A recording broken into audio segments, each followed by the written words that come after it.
Hello, thank you for joining. I'm going to turn Facebook Live on.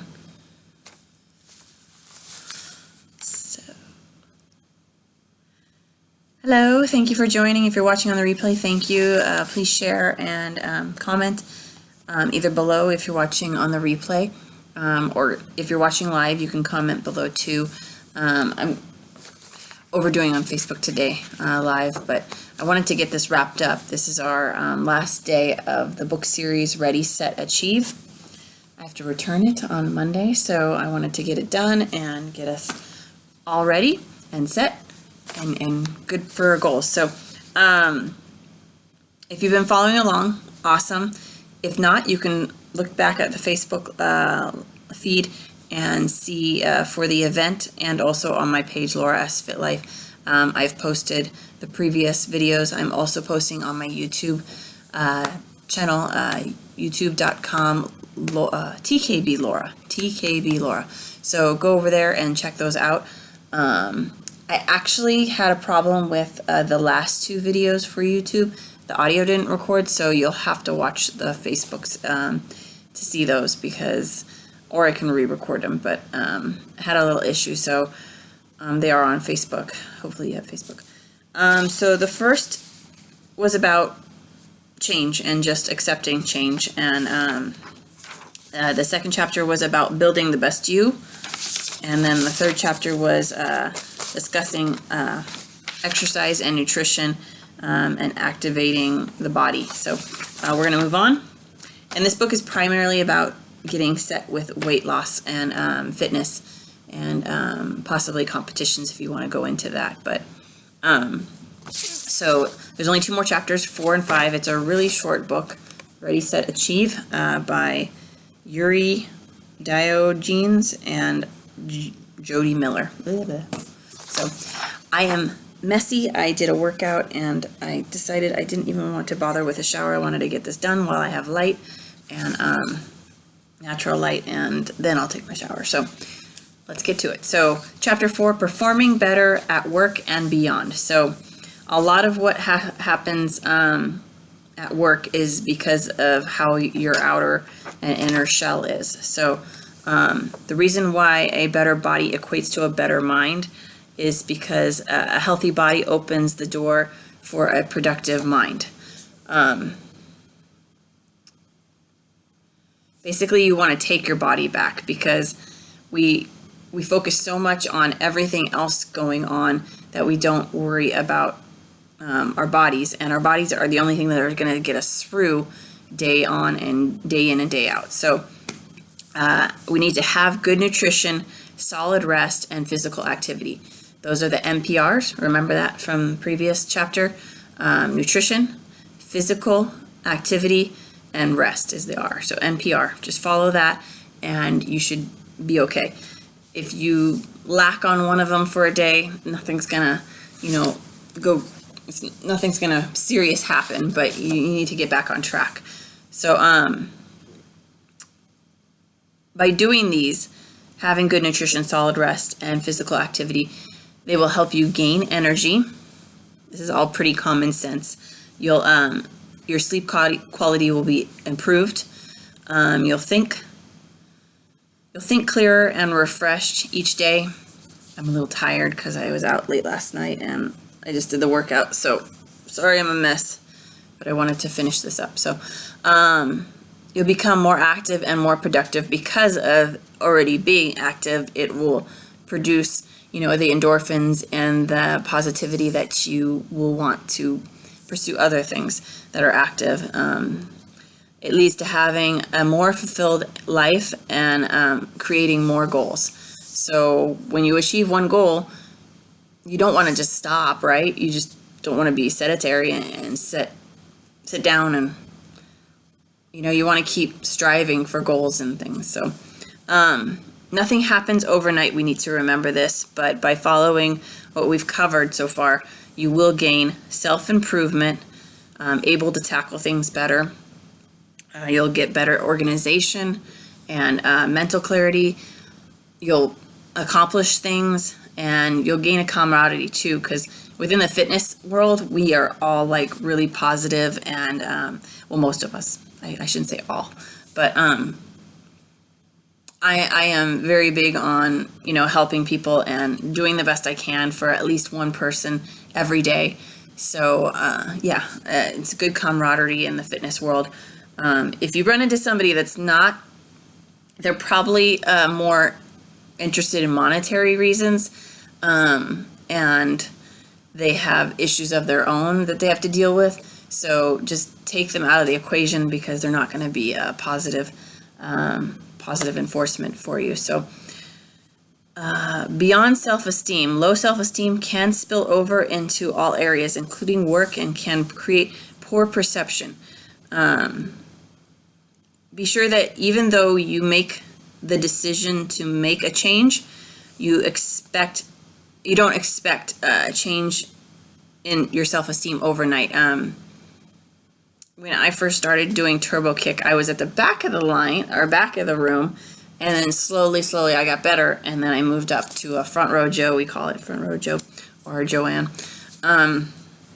So with everything, it takes time to build a confidence and self-esteem. So each day you should choose one thing that pushes you out of your comfort zone, okay? Whether it's just trying something new and different to eat, whether it's trying a different workout. I know so many guys don't do group fitness. I shouldn't say that. In certain areas, so many guys don't do group fitness, but they're really missing out. If you want to gain your cardio and have your mind challenged, I think group fitness is like the key, because sitting on an elliptical or running the treadmill is all whatever it is, but it's not going to challenge your brain too. So that's typically the best benefit out of group fitness, is that you're engaging and interacting, and we have the camaraderie and encouragement from everyone. So just challenge yourself into trying something and pushing yourself out of your comfort zone each day.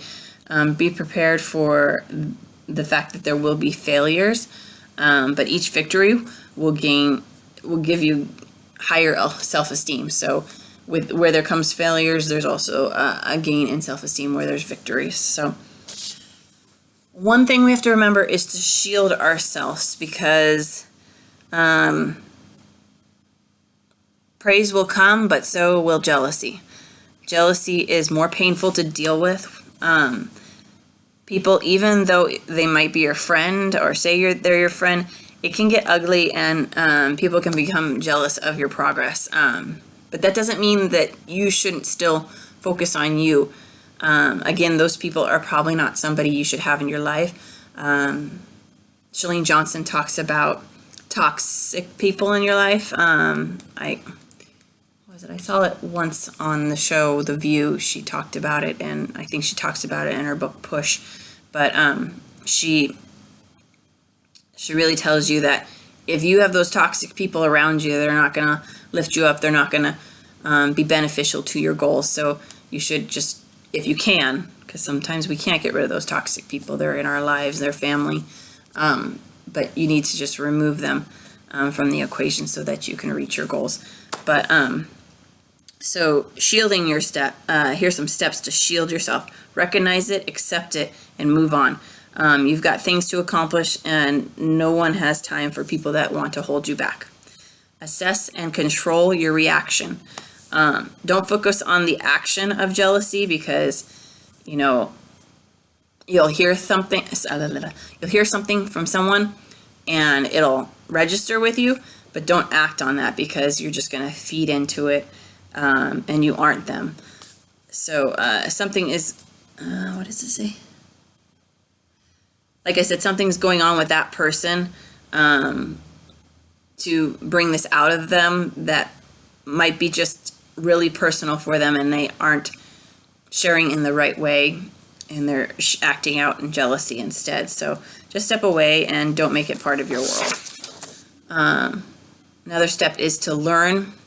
You will not have control in changing the behavior of someone that is jealous. You can only change you.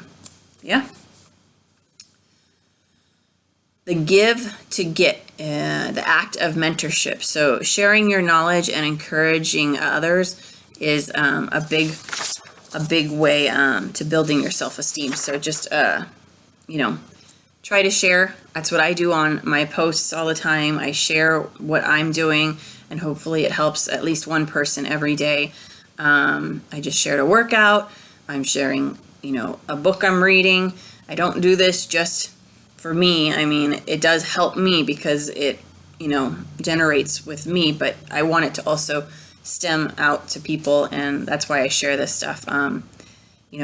If in fact you decide to become a client or a customer with me, that's awesome.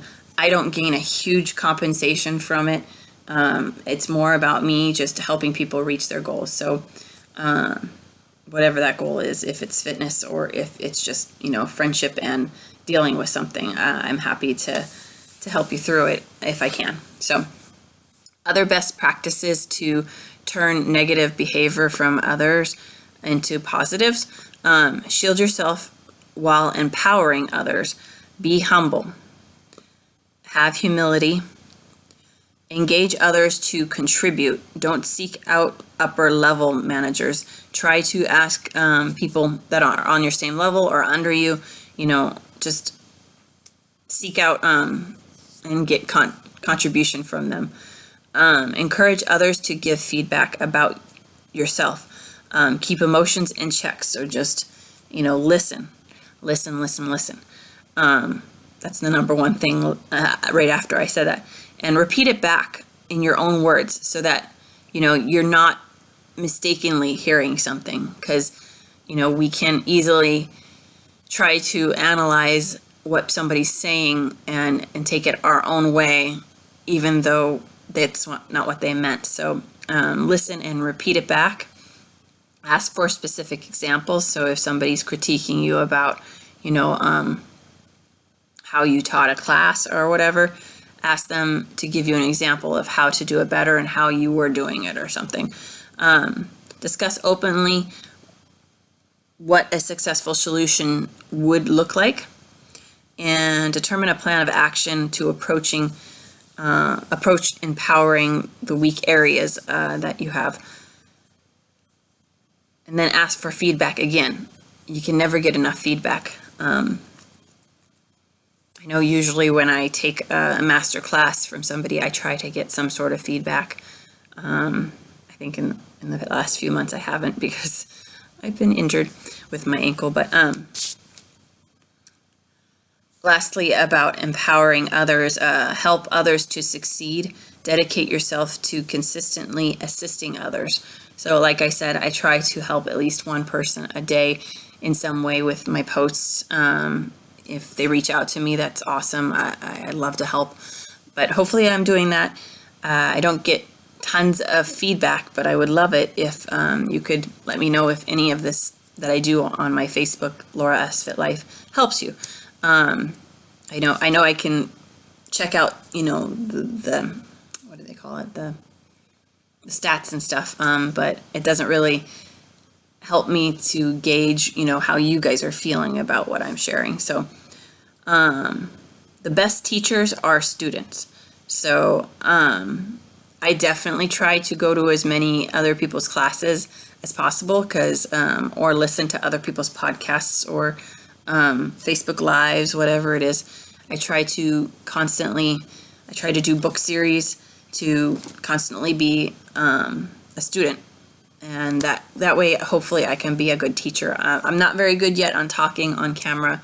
I'm doing better, but it's weird that I can teach a class in front of 30, 40 people or whatever, but I get this camera in front of me and it gets kind of scary. So, but that's all in my own issue, and I'm dealing with it to just kind of keep on tackling it, right? That's how you got to keep trying. What's next? Look back at your progress, examine mistakes and accomplishments, celebrate success, and and ask yourself, what do you want to accomplish next? So even though you might have accomplished your goal at this, not just yet, but I mean, after you've, worked hard on it and now we're at this step, what do you want to accomplish next? Establish a new plan of action. Same cycle, keep doing it. So that's chapter 4. We're going to quickly go over chapter 5, which is short, planning for your future. Okay, so listen to these questions, okay, and ask yourselves. Would you redo your high school or collegiate experience if you had one? I'm sure most people have had high school education. So would you want to do that over? I mean, seriously, 4 years or whatever years over again? I mean, I enjoyed high school and I enjoyed school, period. It was a much easier world to be in high school. It might not be so much now because of all the bullying and so much technology and stuff like that. I didn't go to high school in that time. We barely had digital cameras back then. So, but would you really want to do those experiences over again? Why would you want to redo all the work you just did for yourself? Just like, with school, you wouldn't want to do that over. Why would you want to redo, and break all the work you've just done and go fly off the handle and ruin all the goals you just accomplished? That would be silly, right? Why treat your fitness journey any different? You don't want to redo your fitness journey, right? So don't go backwards, don't start over, etc. Yada yada. The following will help guide you though. Lists. So anytime you're having trouble with where you should go next, make a list. Writing things down really helps people. For me, it's a pen to paper to brain. It's also visual because I'm a very visual person. So, making a list of what you're good at take the time. Give yourself a day or two to come up with that list. Figure out the common thread. Determine what's common in those things you listed. Another list you want to create is your favorite activities. See if there's any correlation to your things you're good at. So things you're good at versus your activities you like to do and whatnot. And then lastly, this can be done before you do the lists or whatever, but research fees, especially if you're looking at gyms or memberships or investing in Beachbody with me or being a coach, or research the organizations you want to join, just like Beachbody. If you have questions, you can reach out to me. If you're going to join a fitness association, like go get AFA certified, then, make sure you do your research. Do they have the right certifications for what you're reaching towards? Go over your overall appearance. This mostly has to deal with women. What kind of hairstyles are in for, your fitness lifestyle, what kind of clothing you should wear for the workout. It's kind of a minor thing, but, you should research it. You don't want to walk into a PIO class and not have a mat, right? Or you need to find out if the gym has a mat. So, and I call that part of your appearance because it's something you need to complete it. So figure out if this applies to you, the level of competition you want to go into. So I don't compete really, so you might want to do your own research on that. Research locations and the time needed involved in whatever you're trying to accomplish. And then seek out experts and support. So with Beachbody, I am your free coach at any point. So you can reach out to me at any time, whether you are a customer of mine or a coach of mine. I'm here to help people. So, sorry, I heard something in the backyard. So lastly, moment of truth. Do you have what it takes to reach your goal? Yes? If you're still questioning, do this. Whether it's a financial goal, wealth, whatever you are reaching towards, do this. make a T chart, T, write pros, write cons, and this will give you the right gauge on whether it's worth doing and achieving. So if your only con is that it costs too much, say example Shakeology, but yet you have all of these benefits, which I can go over them, but I won't because I'm not pitching here. I don't need to do that right now. But there is way more benefits that I can tell you about on the pros than the cons of just it being too expensive. So that's just one example. A lot of examples is gym versus being a Beachbody coach or just doing Beachbody programs.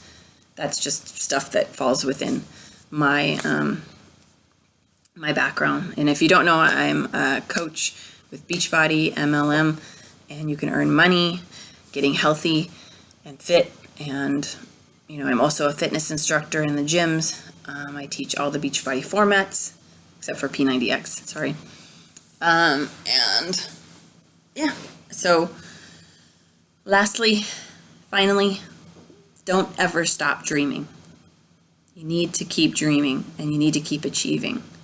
So if we aren't growing, we aren't living. That's pretty much a standard motto in our world of fitness. So I hope Ready, Set, Achieve has helped you. My book series on this has helped you. Go get your copy if you want. I got this at the library, so I've got to return it. And I do have these notes, and I have to go through them a little more because I have typos in them and just some organization. But I will probably offer them as a freemium to people. So even though it's not my material, I'll have to make sure I issue credit where credit's due, right? So let me know if this has been helpful. I'm going to sign off because it's Saturday and I'm sure everybody's about to eat dinner or have whatever activities they're doing tonight. So have a good weekend and let me know what you want to see more of, whether it's fitness, whether it's more books. I'm going to take a break until May on personal development books because I've done 2 since my ankle injury, and my husband really wants me to finish another book that's a fiction book that he wants to watch the movie in. So that's my next goal as far as reading, is to finish The Maze Runner. Yes, I'm only on book 1 of The Maze Runner if you are a young adult fiction reader. Haven't seen the movies, and so I'm way behind because I have so many other things. But for the rest of April, I am going to finish this book and hopefully we'll get to see the movie. So that's just one of my personal goals. Aside from being done with the ankle brace and my ankle's all better, and for the most part, and I'm going to get back to teaching, hopefully no later than May. So come out to my classes. Check out Laura S. Fit Life if you're watching this on YouTube. And thank you for joining me. But I'm going to go get a shower. And I'm sorry I don't have any makeup on and I look a mess. But I wanted to get my workout in and I wanted to get this done. So I just wanted to stay accountable, and I hope you enjoyed it. Please share if you have, and if you know somebody that would benefit from this book series. Thank you. Have a good night.